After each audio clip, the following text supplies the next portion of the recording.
Hey everybody, this is Laura Campagna, the Wednesday Witch, and I'm here with your tarot forecast for Cancer season. So, Cancer season is bringing the big feels this year. Saturn is in Pisces, the Sun and then Mercury are moving into a trine with Saturn.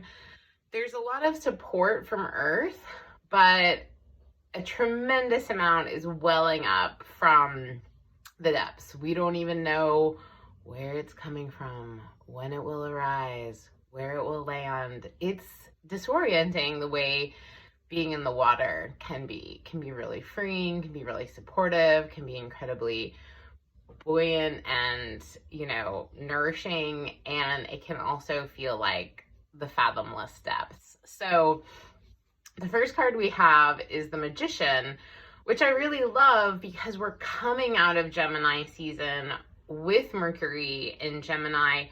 Hopefully we got a lot of clarity about relationships and what we conceptually want, but the ideas are just in the air, right? They're just concepts in the mind, and living them out actually kind of where the rubber meets the road, the interpersonal dynamics, the emotional quality of our experience is what Cancer brings us into.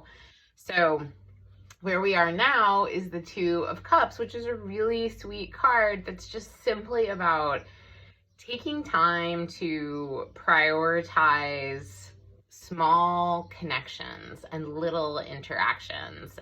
If you know the Rider-Waite-Smith Tarot, there's definitely echoes of the Lovers card here. I really love the cat. This is the Queer Tarot deck that I recently got for Pride season, and I love it. It's become my new go-to. I never know which one when I get a new tarot deck is going to be that one that becomes the new fave, but here we are.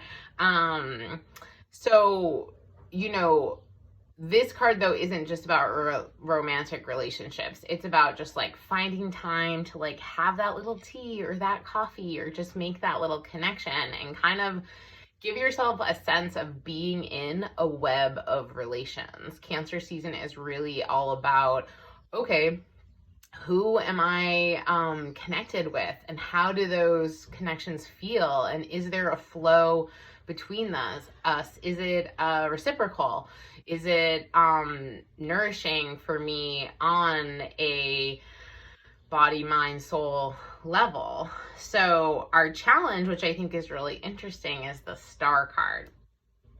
Now, this is traditionally connected with Aquarius, and the Star is about trusting that you're being guided. And it's interesting because Saturn in Pisces has just stationed retrograde and is moving backwards. So as the Sun and Mercury move through Cancer, there is this trine, and Saturn in Pisces is really asking us to take personal responsibility for the experiences that we want to have emotionally. It's as I'm writing about in my newsletter this month, the concept of emotional intelligence is having its Saturn return. It came out the last time Saturn was in Pisces in the 90s. And so this idea of like, can I identify my feelings? Do I know what they are? Do I know why I'm having them? And when and where and with who do I process them and kind of get to the root of what's behind them? Now, the Star card encourages us to trust that we're being guided in that process.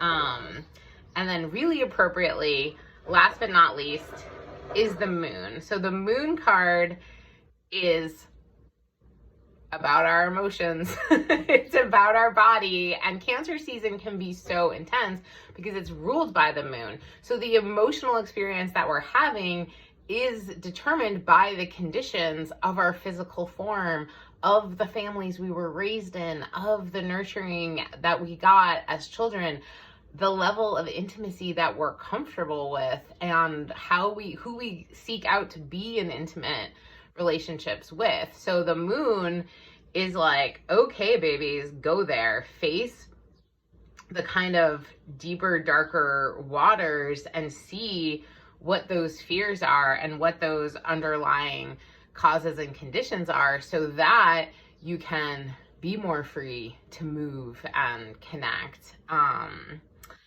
then the little bonus card I thought was really cute is the 8 of Pentacles, which is, I think to me, you know, maybe a little bit of Jupiter and Taurus coming through saying, hey, when life gets to feel big and chaotic and confusing as it can in a sensitive emotional time, just get back to basics and do the work. Like, if you know what your work is to do, and for all of us with Saturn and Pisces, it's about how do I manage my emotions, and do I have a container and a safe space to actually feel and process them. That's going to be a big part of what we explore at the Capricorn Full Moon, which is peaking like really early on July 3rd, the night of the 2nd. So yeah, kind of do whatever you need to do your own work to show up for yourself and your process that supports your emotional health, not waiting for other people to kind of get there and give you what you need or change so that you can have the kind of experiences that you want, because time tells us that it doesn't work that way. So that's what I have for you. If you're interested in exploring what Cancer season is bringing up in your chart, you can book a reading with me, or get a healing. It's really, really supportive and moving through these transits, to have an energy healing and do a little astrological remediation for your chart. You can do all of that on lauracampagnastrology.com. That's the only place where you can book with me. And I would love to hear how things go for you. It's a really interesting time moving into the Venus retrograde on July 22nd. And I hope it is a very gentle slide into Leo season. So take care.